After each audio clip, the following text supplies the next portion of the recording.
Good evening, good morning to everyone who have joined us today for our second webinar in our series, which we call Open Academy. My name is Tomas Sandell. I'm the founding director of the European Coalition for Israel. Some of you also joined us on January the 30th when we had David Harris, legendary American Jewish leader, CEO of American Jewish Committee, discussing the situation after October 7. And today it is my great pleasure to have my friend Os Guinness in the studio, author, social critic, public intellectual, among many other things. But you have also pointed out, Os, that you are not a theologian. You will have a chance to explain this later in means.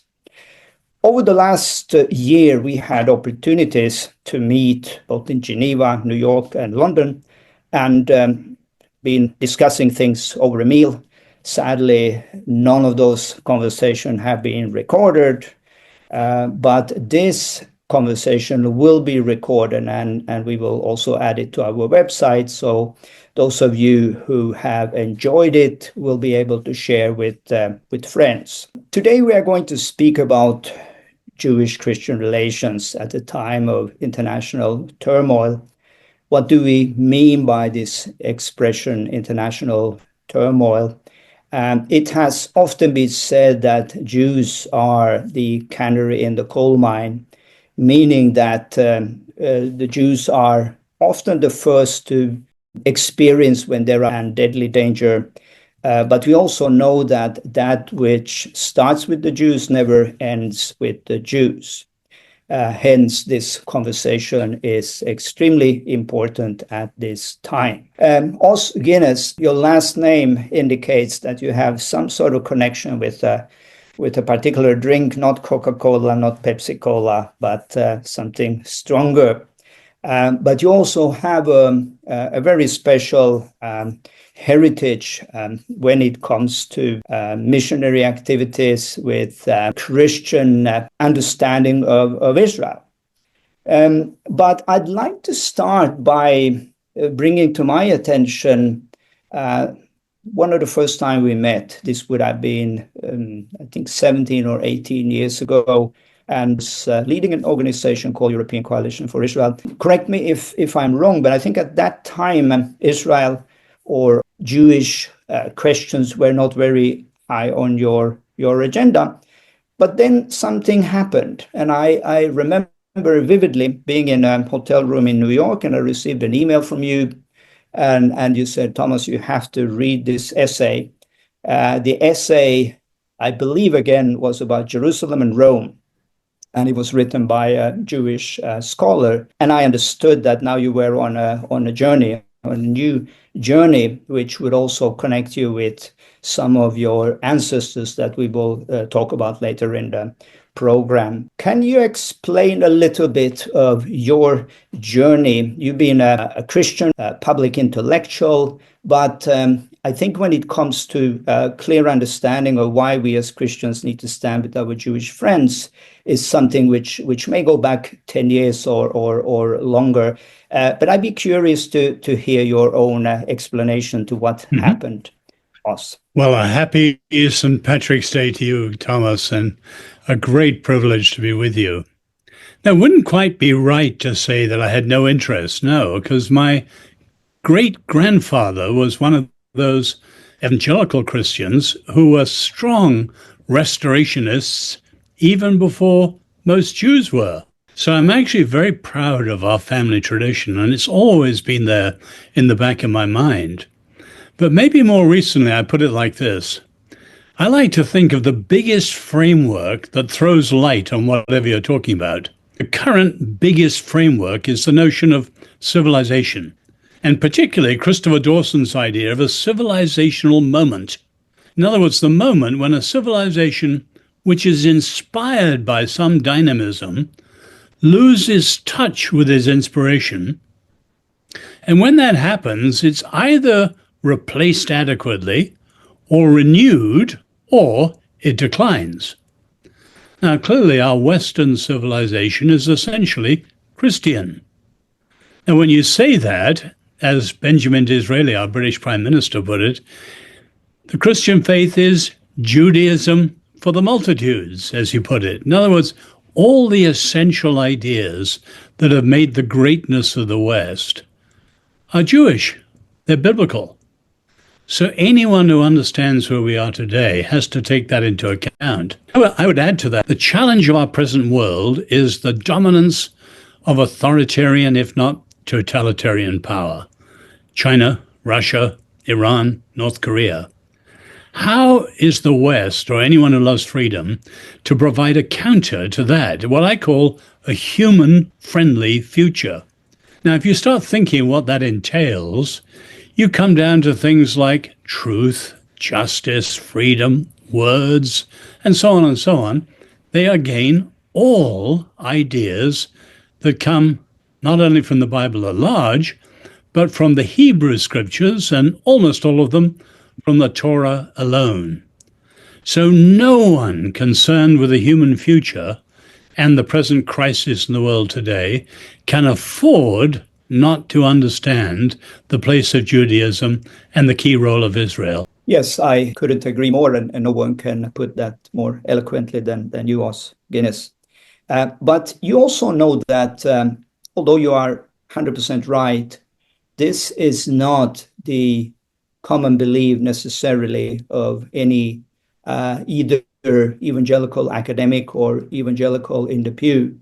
Why do you think that people are still struggling with seeing the significance of our Judeo-Christian heritage and the reason not only to return to what we sometimes call our Christian roots, but our Judeo-Christian roots? Where is the problem?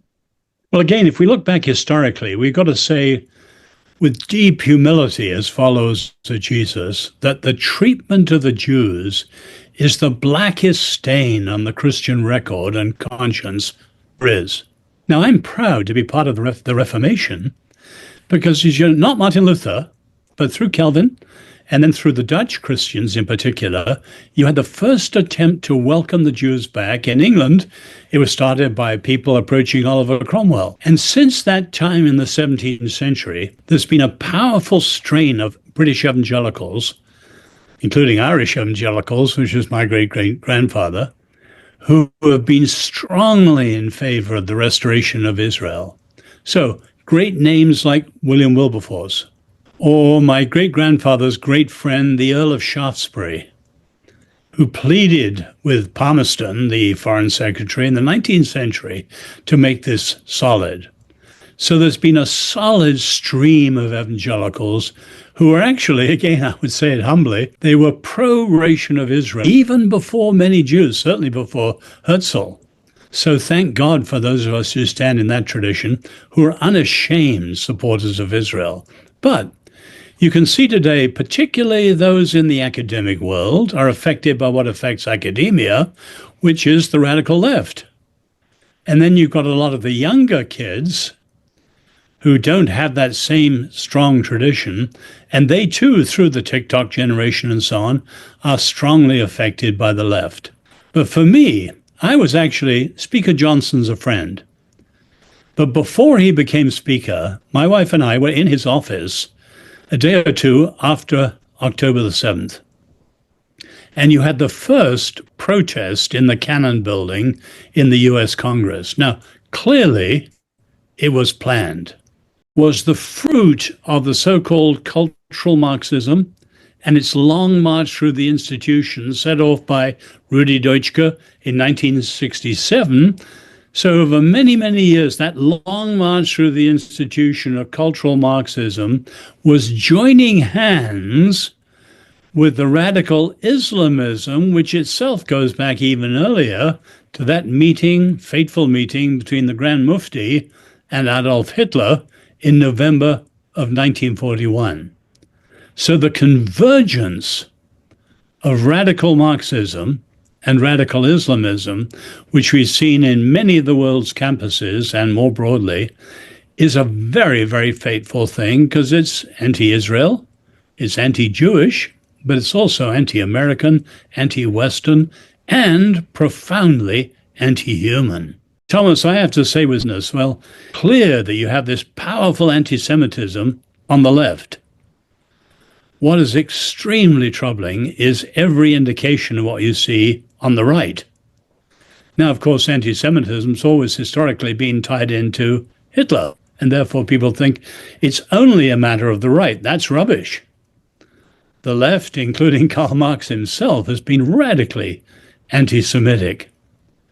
But what's tragic, even as some of the conservatives on the right are now signing that same way. You think of Tucker Carlson's guest on his program, who argued that Winston Churchill was the villain, and the Jews happened to end up in a death camp. Now, that's an appalling, inaccurate, revisionist view of history.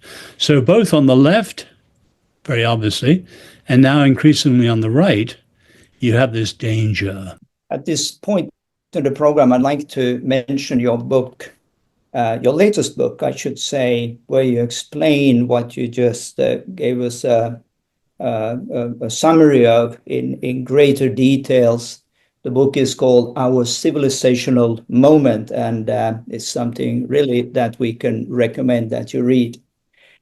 You did, it's almost like you've been looking at my notes, because you are going ahead of me, because I was going to come into exactly what we are seeing. Some people say, if we look at the Christian field, that you have on the one hand progressive Christians who have no particular problems with Jews, and looking now at the United States, American Jewry, very critical of Israel.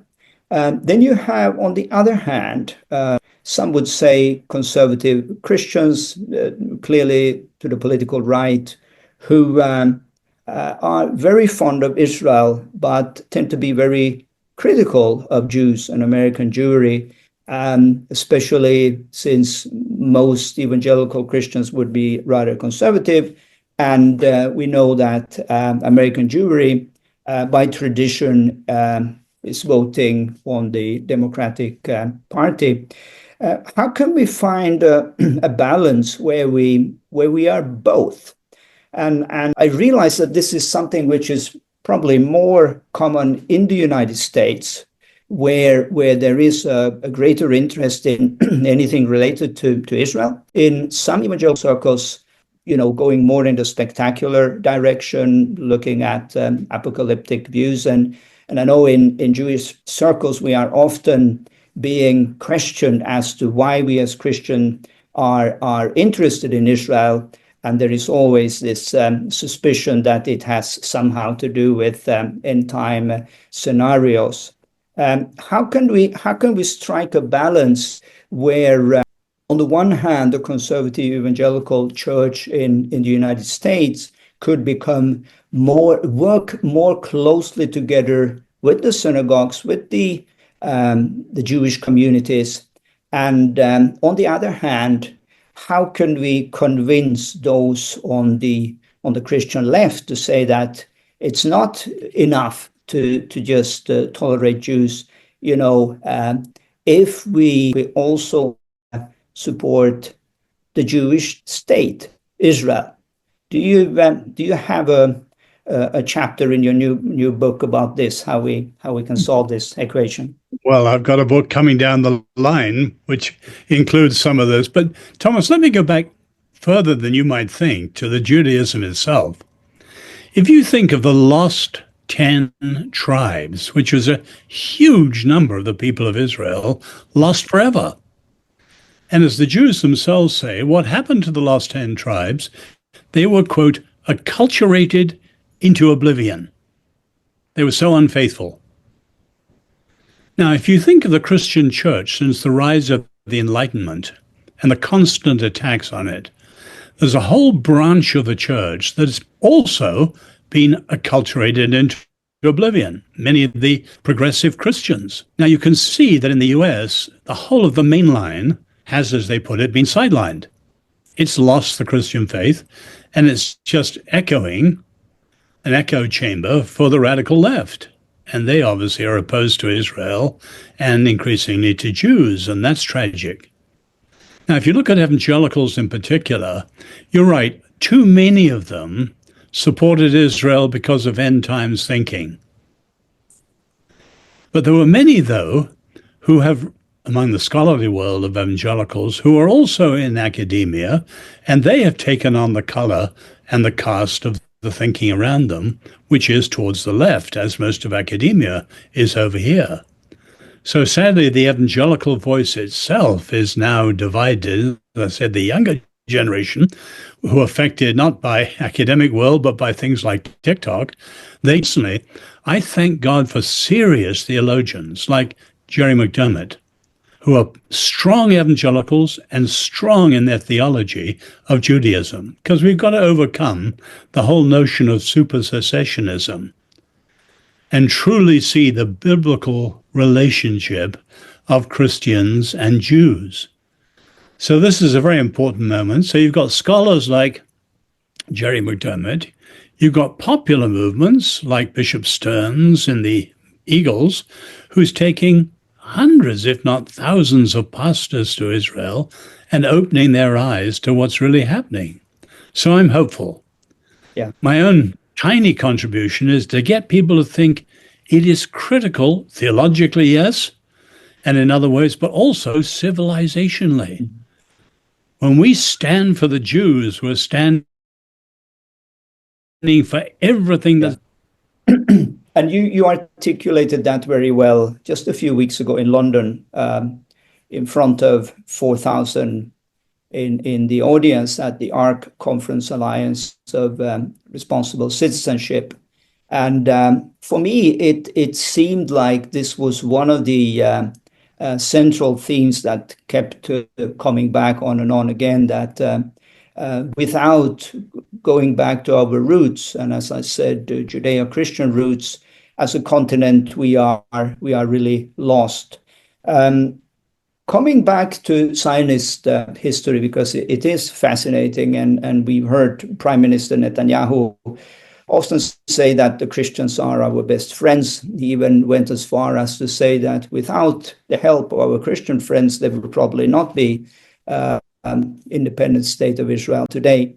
And of course, what he meant was exactly what you said. The groundwork, if you wish, was done by many well-known and well-articulated Christians at the time. I'm thinking of Henri Dunant, the first recipient of the Nobel Peace Prize, also the founder of the International Committee of the Red Cross, who already, if I remember correctly, in the 1880s, wrote about what he believed biblically that needed to happen: the return of the Jewish people to the Holy Land, the restoration of Israel. But as you rightly said, this went back way before in British history, including with your, I think I get it right, great-great-great-grandfather. No, just great. Okay. Just great, one great. Is it so? And here is a book. I got it as a reprint, Light for the Last Days, Studying Chronological Prophecy. And it's interesting to say. And what I remember from our meeting, this was in Switzerland, and we had a chat about Israel and the Jewish people. And you said you were so fascinated by what you found in your family Bible, because Grattan Guinness had marked down years in long in the future, because he wrote this in the 1870s, I believe. And he said his conclusion was 1917 will be a very important date in the history of the Jewish people. He mentioned another date, 1948.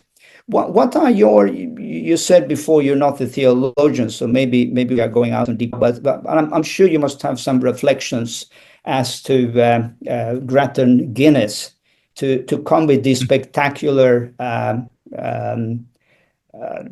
proclamations already in the 1880s. Well, he was an astronomer. And I may have told you, when he was a world rover, and for a while he lived in Paris, in the same building as Colonel Dreyfus. So when the Franco Prussian War broke out, he realized that something big was happening in history, and he was fascinated with Daniel. And he actually wrote two books, The Approaching End of the Age in the 1870s, and the one you mentioned in the 1880s. But in both of them, he says that the key year for the restoration of Israel would be 1917. Now, he died in 1910. He didn't live to.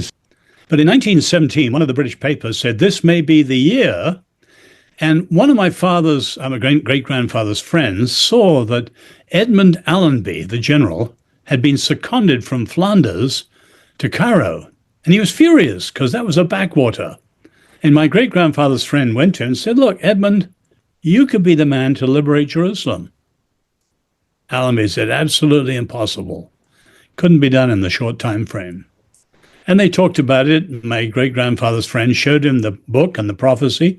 And incidentally, Arthur Balfour wrote to my great-grandfather and said he had, quote, studied it closely. Arthur Balfour, later Lord Balfour. Anyway, when my great-grandfather's friend and Allenby parted, the last thing he said, now, Edmund, when you enter Jerusalem, make sure you get off your horse and walk humbly. One day, someone far greater than you will enter that gate. And of course, Allenby surprisingly won the Battle of Beersheba and then went on to win Jerusalem itself and got off his horse and walked in humbly. Now, those two dates were in print. In our family Bible, which is owned by my cousin, my great-grandfather has written in I think in ink, also from Daniel, and the second important date will be 1948.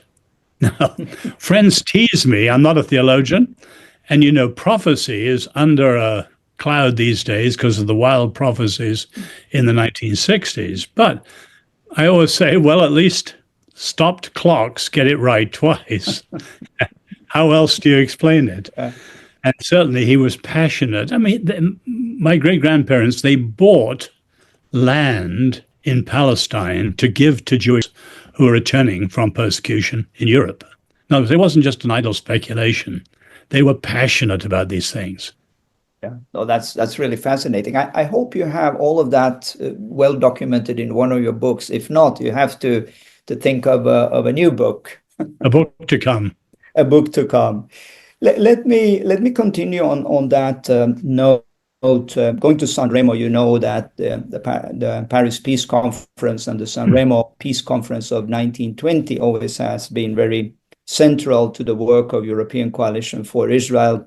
And we have revisited San Remo many times, and we'd like to one day bring you there as well, Os, to see the place where, as Lord Curzon said, the Magna Carta of the Jewish state was born. Some of the people, the key players who were in San Remo at that peace conference when the Ottoman Empire was to be divided among the principal allied powers, you had, exactly as you said, you had Lord Balfour, Presbyterian, you had David Lloyd George, who came from a nonconformist background and had grown up, as I understand it, with a stepfather who was a preacher, a free church preacher. And David Lloyd George had this fascination with the Holy Land. And as they were sitting around the table in San Remo, discussing with the French and the Japanese and the Italian, and the question came to borders, and they were wondering, well, you know, what is the Holy Land and what could the borders be? And George, he said very clear, it's from Dan to Beersheba. And they were wondering, you know, what esoteric texts he had been reading, but he was biblically very, very well versed. And I think it's fascinating to see, and again, this is something I think we both pray and hope for, that an alliance of Christians and Jews, which we build on the Bible and really studying the text and sharing the scriptures together is a good way forward. Last, because we'd like to go back to the United States and have a conversation about what is happening on both sides of the Atlantic, but before we do, what would be your comment on what happened after October 7. And we know, to quote my friend David Harris from the last webinar, he said that there was such a disappointment in the Jewish world that all of a sudden they were so isolated. And they had built a lot of trust into the notion of intersectionality, meaning that Jews were one minority among others.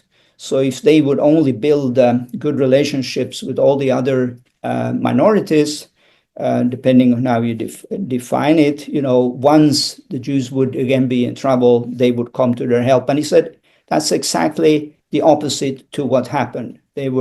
Either they didn't say anything or they jumped on the other bandwagon, blaming Israel for the events on October 7. But on that note, talking now both in the United States and in Europe among Jews, regardless of believing, non-believing, secular, Orthodox, or something else, do you have any practical suggestions as how we could be more visible in our support? Well, I'm a huge supporter of people like Patricia Heaton, who's done an initiative whereby Christian churches assure their local rabbis that if there's any trouble at all, they will surround the synagogues with a protective group, a cordon of Christians who will stand there with him. In other words, we've got to make it extremely practical.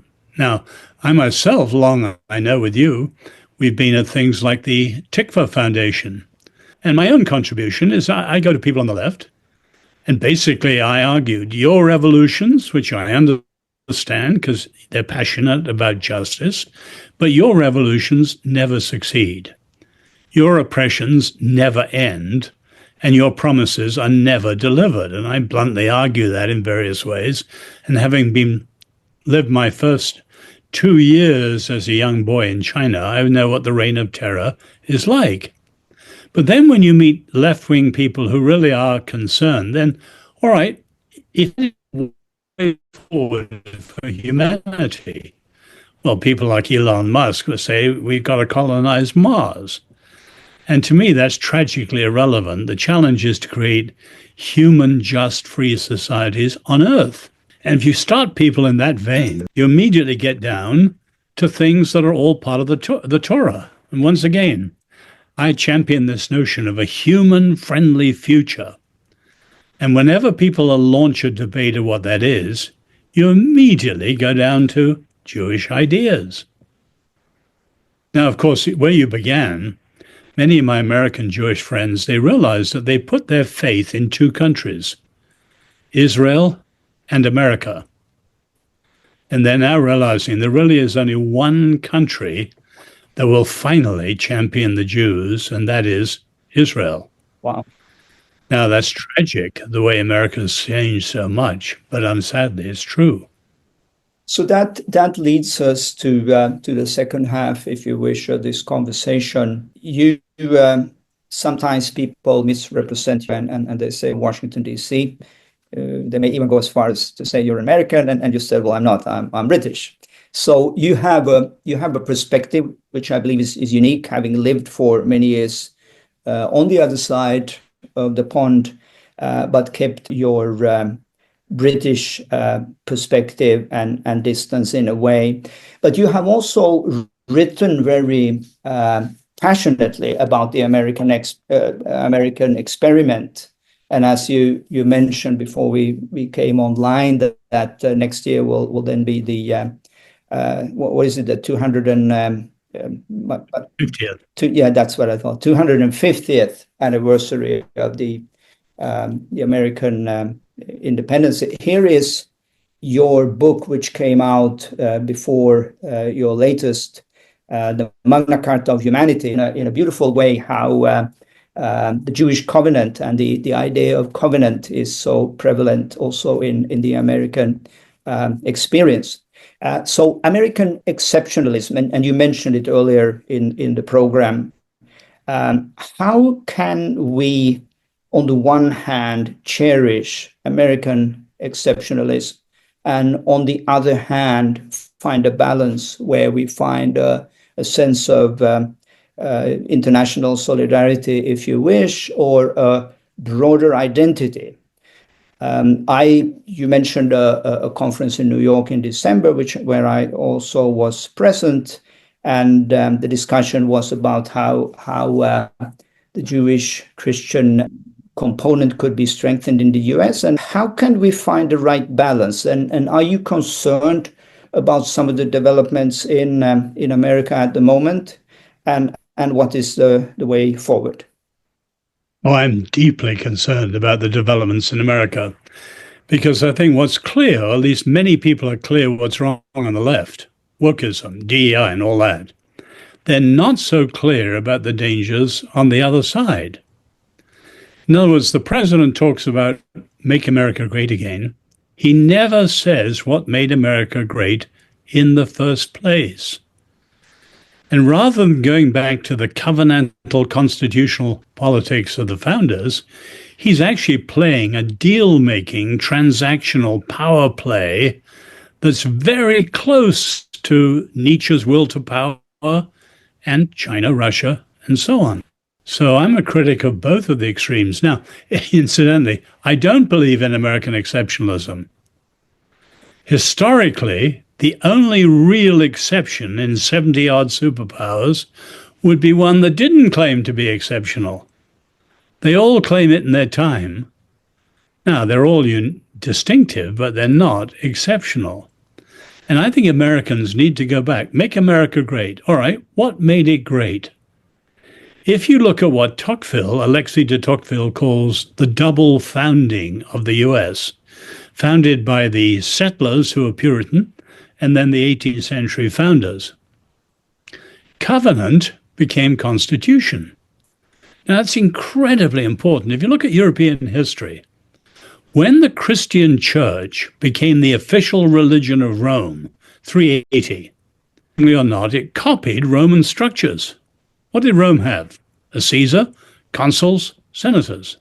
And what did the church have? Popes, cardinals, bishops. In other words, hierarchy, rank, inequality. And it was a Catholic layman, the famous Lord Acton, who made the classic remark, power tends to corrupt, absolute power corrupts absolutely. What was he talking about? His own church. That letter was his own church, because the Catholic Church, with hierarchical structures, you oppress the weak, think of the Inquisition, and you corrupt the powerful, think of the Renaissance popes. The Reformation said, all right, that's Roman. That's not biblical. What's the biblical? How did God found his own nation? It wasn't hierarchical. It was covenantal. And that, of course, is behind the rise of to be Irish than British. I would be Irish, but you have to have a grandfather born there. My great-grandfather traveled the world. My grandfather was born in Ireland, my father in China. I was born in China. So although I have a distinctive Irish heritage, I can't claim Irish citizenship, which makes me sad in many ways. But going back, though, in England, covenantal came in the English Civil War, but it failed. It's called the lost cause. The king came back. It succeeded in America. So America has the most developed view of covenantal freedom and responsibility and solidarity, all based on the Hebrew covenant. And that's why I think as a model, now the Americans have lost it themselves, what you have here today is a broken covenant. They trade it.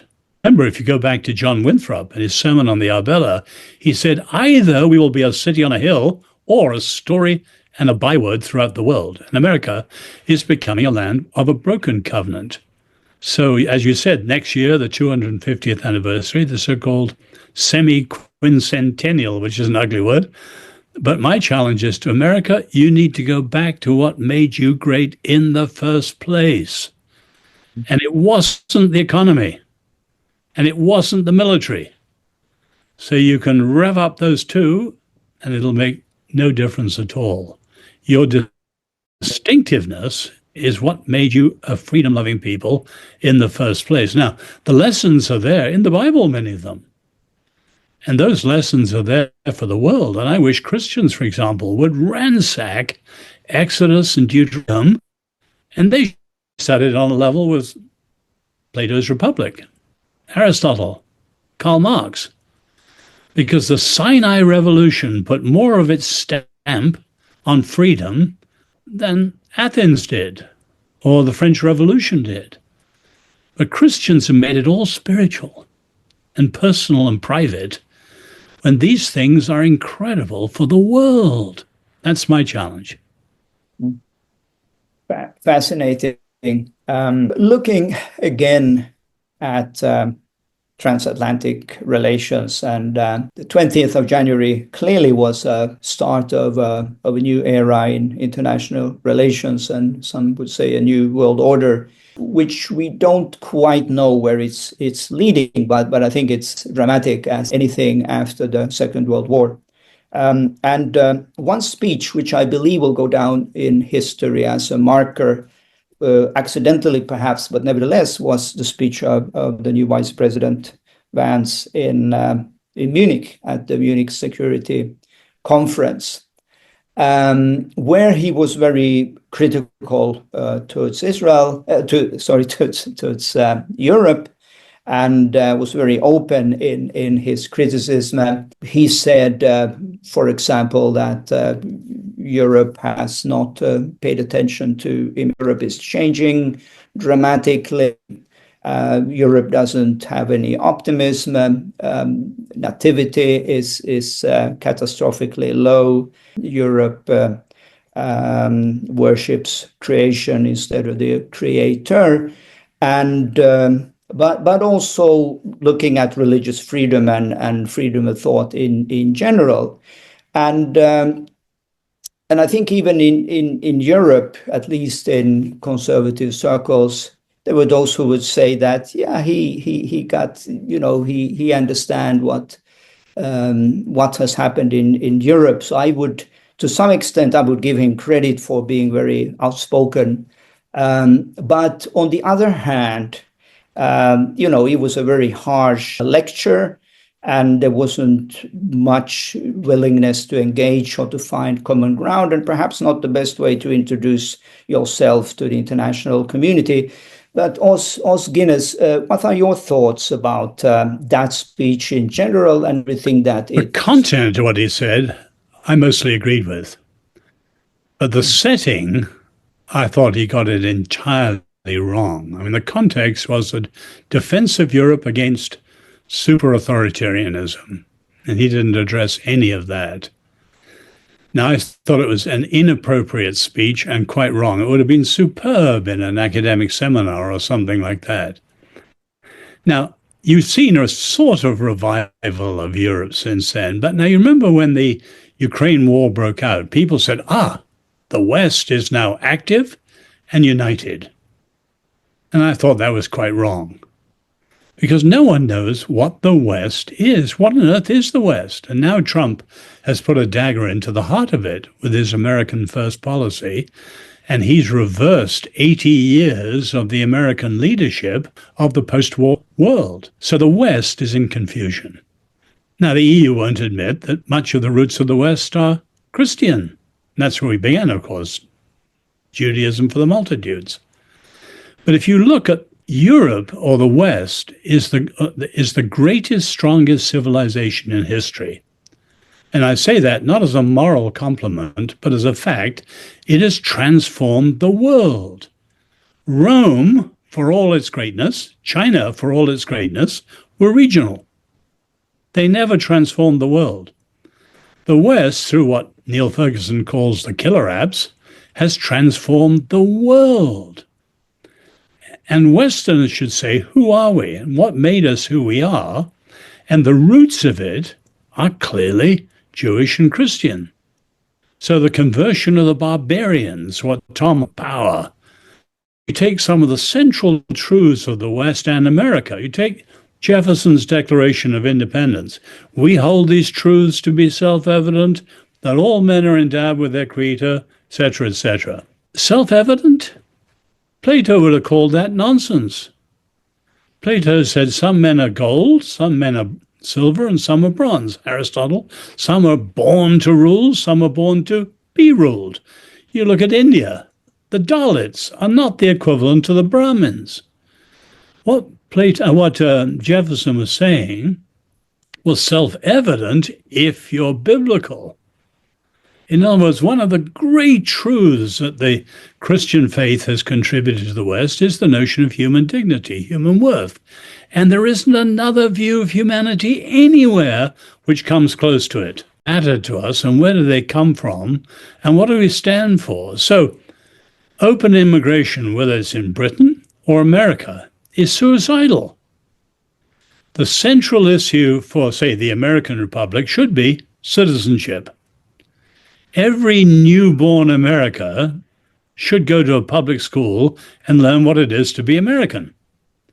Every new arrival through the border should learn what it is to be American. And yet, a great scholar, Sam Huntington, says it's still relatively easy to get your naturalization papers, but no one knows what it is to be American. So Biden lets in 10 or more million. No clue of what the republic is and citizenship is. That was literally suicidal. And the same has been true in Britain. A suicidal call, much, much greater discussion. Who are we? Where do we come from? What do we hold valuable? And really start to talk bluntly about some of these things. Yeah, that would almost already have been a good concluding remark. But I'd like to bring up one more issue, which could be a long conversation, but we'll keep it brief.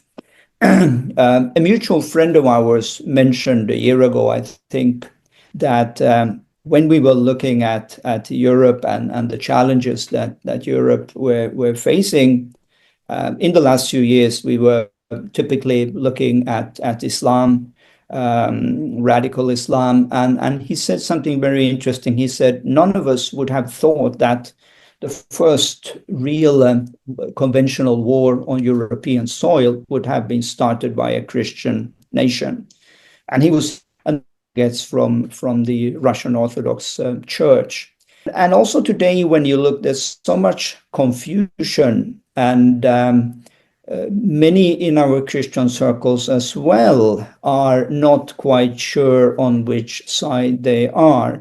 And they would make the argument, going back to Samuel Huntington, to say that, this is part of a Christian civilization, and Ukraine was at the best a liberal democracy with emphasis on very liberal.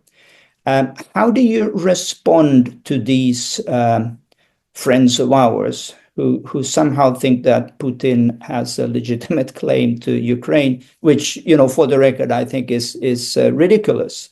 But this is the reality that we are living in. Well, has no faith, and his use of the Archbishop Kirill is purely instrumental. So we have to ask, what is Putin's motive? Is it the restoration of the old Soviet empire? Or more probably, it goes back deeper than that. Russia always feels vulnerable unless it has a satellite all around from Asia through to Europe of countries that are its borders, including your own, Finland. And so he wants to restore those to create that buffer around him. I think that's most likely his deepest motive.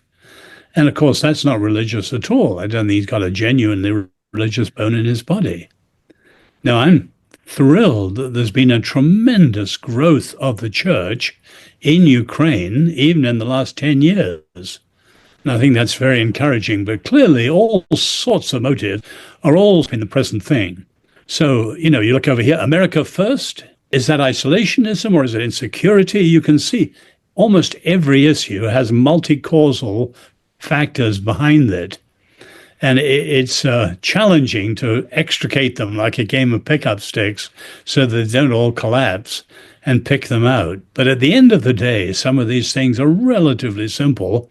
And particularly if we think of a human-friendly future and civilization, what will it take to have human societies that are just and free and know how to live together with each other well? Well, start to raise that discussion, bring in every side of the debate you like, and you'll eventually get down to the fact it is Jewish ideas which are the best.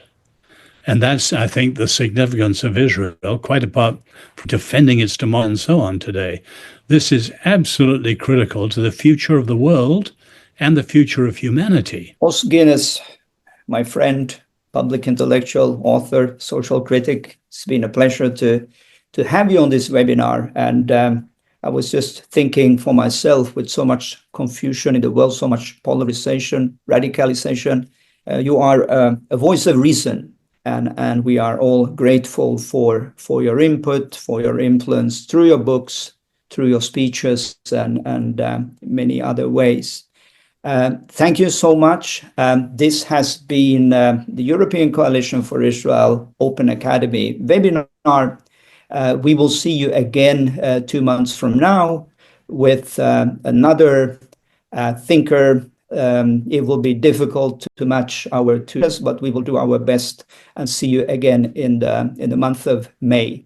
Thank you again, and see you next time. Thank you, Os Guinness. Thank you, Thomas, and God bless the European Coalition for Israel. Thank you.